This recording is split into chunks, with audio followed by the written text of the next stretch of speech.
दोस्तों, क्या आपने कभी सोचा है जब हमारी ज़िंदगी की सारी उम्मीदें ख़त्म हो जाती हैं, जब चारों तरफ सिर्फ मौत नज़र आती है, तब हमारे अंदर वो कौन सी ताकत है जो हमें ज़िंदा रखती है?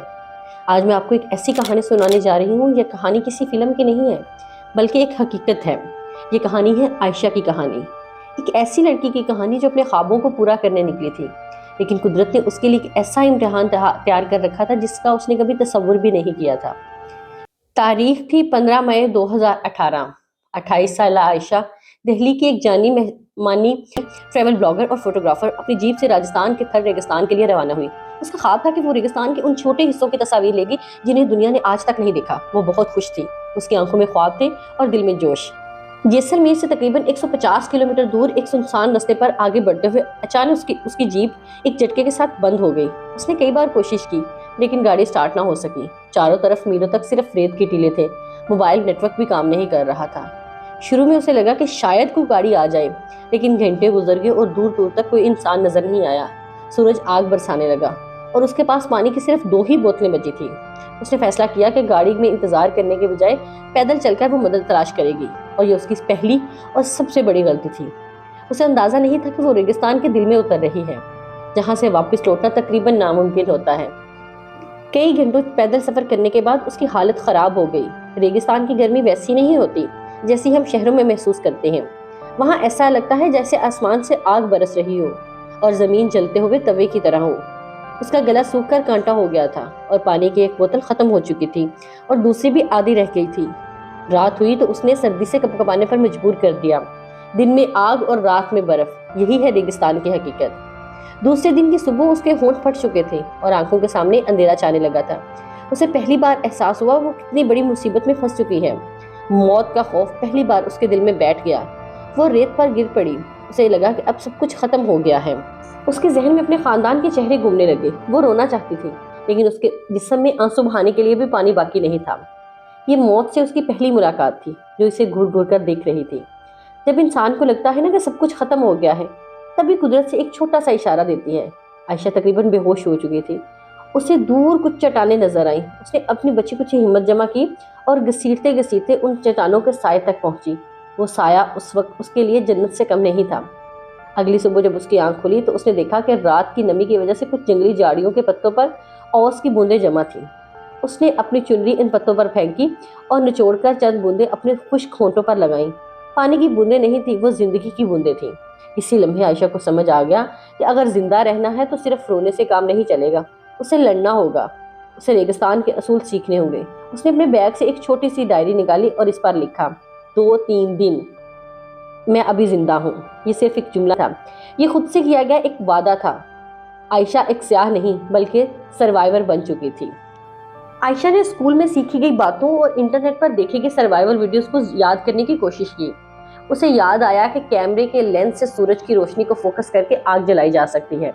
कई घंटों की जद्दोजहद के बाद खुश्क घास में से धुएं की एक बारीक लकीर उठी और फिर एक छोटी सी आग जल उठी। उस आग ने सिर्फ उसे गर्मी नहीं दी, बल्कि उम्मीद भी दी। उसने ये सीख लिया कि सुबह और शाम के वक्त चलना चाहिए और दिन की तेज धूप में किसी साए में रहना जरूरी है। खाने के लिए कुछ मौजूद नहीं था, तो उसने वो किया जिसका तसव्वुर शायद हम में से कोई भी ना कर सके। उसने कीड़े, टिड्डियां और जो कुछ भी उसके काबिल नहीं था, उसने भून कर खाना शुरू कर दिया। नवाला जहर के घूंट जैसा महसूस होता था, लेकिन पेट की आग बुझाने के लिए ये जरूरी था। उसका खूबसूरत चेहरा धूप में झुलस चुका था। जिस्म पर जगह जगह जख्म बन गए थे और वजन तेजी से कम हो रहा था। अब वो आयशा नहीं रही थी जो घर से निकली थी। रेगिस्तान में भूख और प्यास सबसे बड़ा दुश्मन होता है। 2.5 दिन गुजरते गुजरते हफ्ते गुजर गए। आयशा ने किसी इंसान की आवाज नहीं सुनी थी। चारों तरफ एक खौफनाक खामोशी थी जो कानों में शोर बनकर गूंजती थी। वो अक्सर खुद से बातें करने लगी थी, कभी अपनी माँ से, कभी अपनी वालिद से। कभी शिकायत करती, कभी लड़ती और फिर अचानक रो पड़ती। कई बार उसे वहम होता कि कोई उसे आवाज दे रहा है, लेकिन वहां कोई नहीं होता था। ये तन्हाई इंसान को अंदर से खोखला कर देती है। एक दिन उसने अपनी डायरी में लिखा, आज 30वां दिन है। मुझे नहीं मालूम मैं पागल हो रही हूँ या जिंदा रहने की कोशिश कर रही हूँ। यहाँ की खामोशी कभी कभी गोलियों से भी ज्यादा शोर मचाती है। क्या कोई मुझे ढूंढ रहा होगा? ये सबने मान लिया होगा कि मैं मर चुकी हूँ? ये सवाल हर लम्हा उसे खाए जा रहा था। जिस्म तो अभी तक लड़ रहा था, लेकिन अब उसका जहन भी हार मानने लगा था। تقریباً 45ویں دن جب عائشہ نے اپنی بچی کچی طاقت سے ایک ٹیلے پر چڑھی تو اسے دور کچھ چمکتا ہوا دکھائی دیا۔ اسے لگا کہ شاید کسی گاڑی کا شیشہ ہے یا کسی گاؤں کی چھت۔ ایک نئی امید نے اس کے اندر دوڑ لگا دی۔ وہ پاگلوں کی طرح اس سمت دوڑنے لگی۔ وہ گرتی، پھر اٹھتی، پھر دوڑتی۔ گھنٹوں چلنے کے بعد وہ جب اس کے قریب پہنچی تو اس کا دل ٹوٹ کر بکھر گیا۔ وہ نہ تو کوئی گاڑی تھی اور نہ ہی کوئی گاؤں۔ ریگستان کا وہ دھوکہ جو پیاسے کو اور زیادہ تڑپاتا ہے۔ اسی لمحے عائشہ مکمل طور پر ٹوٹ گئی۔ اس کی ساری ہمت جواب دے گئی اور وہ وہی ریت پر گر کر پھٹ پھٹ کر رونے لگی۔ اب بس اور نہیں، مجھے اٹھا لے، میں تھک چکی ہوں۔ یہ دن اس کے 91 دن کا سب سے بدترین دن تھا۔ امید کا ٹوٹ جانا موت سے بھی زیادہ تکلیف دہ ہوتا ہے۔ اس ٹوٹی ہوئی حالت میں عائشہ کئی گھنٹوں تک بے ہوش پڑی رہی۔ بے ہوشی میں اس نے اپنی ماں کا چہرہ دیکھا۔ اپنی ماں کی کہی ہوئی اسے ایک بات یاد آئی، بیٹا ہار تب ہوتی ہے جب ہم کوشش کرنا چھوڑ دیتے ہیں۔ یہ آواز اس کے کانوں میں گونجنے لگی۔ جب اس نے آنکھ کھولی تو سورج غروب ہو رہا تھا۔ اس کے اندر سے ایک آواز آئی، میں مر نہیں سکتی، میں ہار نہیں سکتی۔ میں نے اپنی ماں سے وعدہ کیا تھا کہ میں ایک دن بہت بڑا کام کروں گی اور اس طرح گمنامی میں نہیں مر سکتی۔ اس ایک لمحے نے سب کچھ بدل دیا۔ اس کے اندر کی ٹوٹی ہوئی لڑکی مر چکی تھی، وہ ایک جگنو کی طرح چمکنے لگی۔ اسی لمحے اس نے فیصلہ کیا کہ وہ اب مدد کا انتظار نہیں کرے گی بلکہ خود اپنی مدد کرے گی اور ایک ہی سمت میں چلتی رہے گی، یہاں تک کہ یا تو اسے منزل مل جائے یا پھر موت آ جائے۔ اس نے اپنی ڈائری میں لکھا کہ دن 50، آج میں دوبارہ پیدا ہوئی ہوں۔ یہ لڑائی صرف زندہ رہنے کی نہیں ہے بلکہ جیتنے کی ہے۔ تقریباً 70ویں دن موسم نے خطرناک رخ اختیار کر لیا۔ ایک ہولناک ریت کا طوفان آ گیا۔ آسمان پیلا ہو گیا اور ہوا اتنی تیز تھی کہ عائشہ کو ایک چٹان سے لپٹ جانا پڑا تاکہ وہ اڑ نہ جائے۔ گھنٹوں تک طوفان جاری رہا۔ اسے لگا کہ آج اس کا آخری دن ہے۔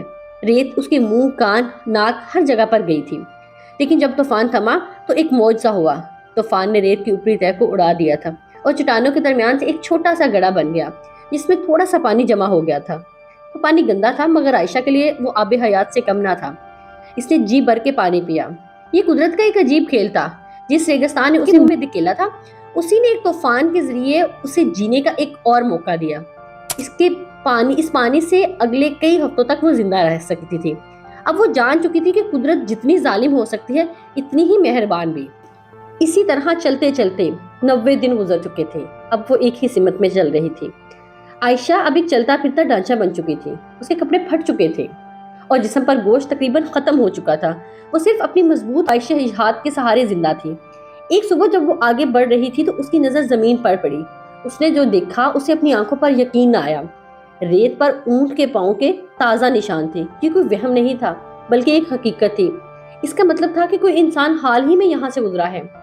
90 دن میں پہلی بار اس نے انسانی زندگی کا کوئی نشان دیکھا تھا۔ اس کی آنکھوں سے آنسو گرنے لگے مگر یہ آنسو غم کے یا درد کے نہیں بلکہ خوشی اور امید کے تھے۔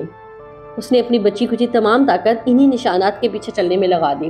اسے نہیں معلوم تھا کہ یہ راستہ کہاں جا رہا ہے مگر یہی اس کی آخری امید تھی اور وہ چلتی رہی یہاں تک کہ بے ہوش ہو کر گر پڑی۔ 91 دن کی صبح کچھ لوگ اونٹوں کا ایک قافلہ لے کر جا رہے تھے۔ جب انہوں نے ریت پر دیکھا تو ان کے ہوش اڑ گئی۔ وہ ایک عورت کا جسم تھا جو بس سانس لے رہا تھا۔ انہوں نے اسے فوراً اٹھایا، پانی پلایا اور قریبی قصبے کے ہسپتال لے گئے۔ جب عائشہ کی آنکھ کھلی تو وہ ایک بستر پر تھی۔ اس کے چاروں طرف سفید دیواریں تھیں اور ایک پنکھا چل رہا تھا۔